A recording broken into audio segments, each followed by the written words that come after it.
Viewers, 6 months have passed since the start of ongoing war in Tigray. Several viewers have contacted me and they requested a review of the last 6 months of Tigray war. So today I am starting a series of videos focusing on key developments which took place within the last 6 months, viewers. This first video will focus on the 3rd and 4th of November when this war began. Firstly, tensions were already rising between TPLF and Ethiopian federal government for months, if not for years. TPLF had ruled Ethiopia for decades. Then came Abiy Ahmed, Prime Minister of Ethiopia, in April 2018. After Abiy Ahmed took office, viewers, we saw that gradually TPLF was sidelined and TPLF was reduced to a regional party in control of only Tigray. Then Ethiopian elections were due to be held in August 2020, viewers. But the elections were postponed by Ethiopian federal government, citing coronavirus pandemic as a reason, viewers. TPLF rejected this postponement, and in September, TPLF held regional elections. Ethiopian federal government rejected the elections held in Tigray. Then came November, viewers. On the 2nd of November, Debretsion Gebremichael, head of Tigray's government, issued a statement.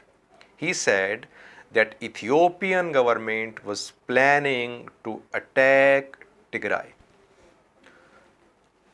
24 hours after this statement, viewers, TDF fighters, TDF soldiers stormed Ethiopian Army Northern Command headquarters and bases located in Tigray. Northern Command headquarters in Mekelle was attacked. Northern Command bases in Adigrat, Dansha, Sierra and Agula were attacked by TDF soldiers. Heavy fighting took place between ENDF soldiers at these bases and headquarters and TDF soldiers, viewers. Casualties have also been reported, viewers. Tigray Defense Forces took thousands of ENDF soldiers as prisoners, viewers. And thousands of ENDF soldiers and officers defected and joined TDF as well. Why did TDF attack Northern Command headquarters and bases on the 3rd and 4th of November 2020? Ethiopian federal government and TPLF have conflicting positions about the attack on Northern Command, viewers. TPLF says that Ethiopian federal government was planning to attack Tigray. So TDF attack on Northern Command was a preemptive strike. And secondly, TPLF says that Ethiopian federal government was planning to move Ethiopian Army Northern Command military assets out of Tigray. That is why TDF fighters took control of Northern Command headquarters and bases in Tigray. On the other hand, Ethiopian federal government says, views, that TPLF and TDF, they were planning to attack Addis Ababa. And after storming Northern Command headquarters, TDF were planning to attack Addis Ababa. The same position is being held by Eritrean government, viewers. Just a few weeks ago, Eritrea wrote a letter to the UN. In that letter, Eritrea confirmed its military presence in Tigray. In that letter, Eritrea justified its military intervention in Tigray by saying that Tigray Defense Forces were planning to attack Addis Ababa and Eritrea after the storming of Northern Command headquarters. That is why Eritrean forces entered Tigray. Now, after the storming of Northern Command headquarters, Ethiopian Federal Forces launched full-scale offensive on Tigray on the night between the 3rd and 4th of November. Ethiopian Federal Forces had planned to lay siege to Tigray, viewers. All neighboring states and countries of Tigray were supporting ENDF. Have a look at this map, viewers. You can see Tigray's neighboring states and countries. To the east, there is Afar, viewers. Regional forces of Afar were also part of the attack on Tigray, viewers. Then to the south, you can see Amhara.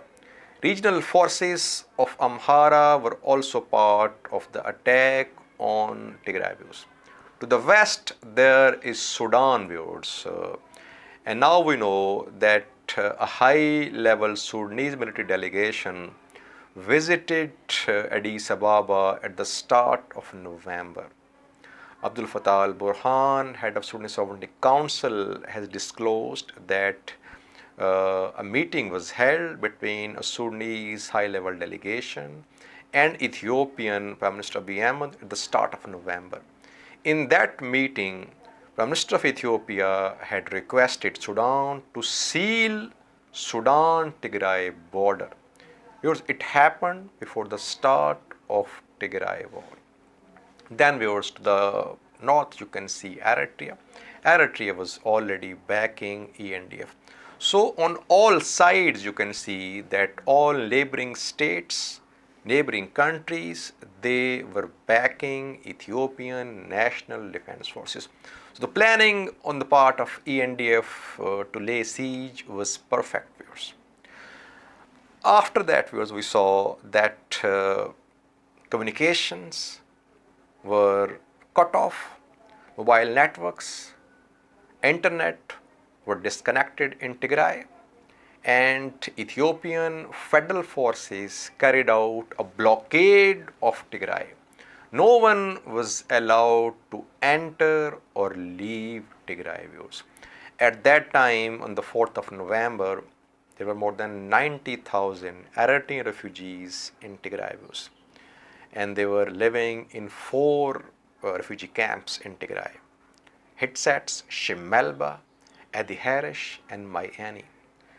These refugees were solely dependent upon humanitarian aid being supplied by UNHCR, viewers. But even UNHCR aid workers were not allowed to enter Tigray, as a complete blockade of Tigray had been carried out by ENDF. These thousands of Eritrean refugees in Tigray suffered a lot, viewers. So on the night between the 3rd and 4th of November, Ethiopian Federal Forces, supported by Amhara Regional Forces, Afar Regional Forces, and Ethiopian Air Force, launched a full-scale offensive on Tigray. A 6-month emergency was announced by Ethiopian federal government in Tigray. Communications, all types of communications disconnected in Tigray. Tigray was under a complete blackout, and it was under a complete blockade as well, viewers. Can we compare TDF and ENDF numbers at the start of this war, viewers? It's very difficult to give you exact numbers, but when this war started on the 4th of November, TDF were outnumbered by ENDF. There was presence of Eritrean forces as well, which later intervened in Tigray. So in the next video, we'll discuss what happened after the 4th of November, viewers. Thanks for watching.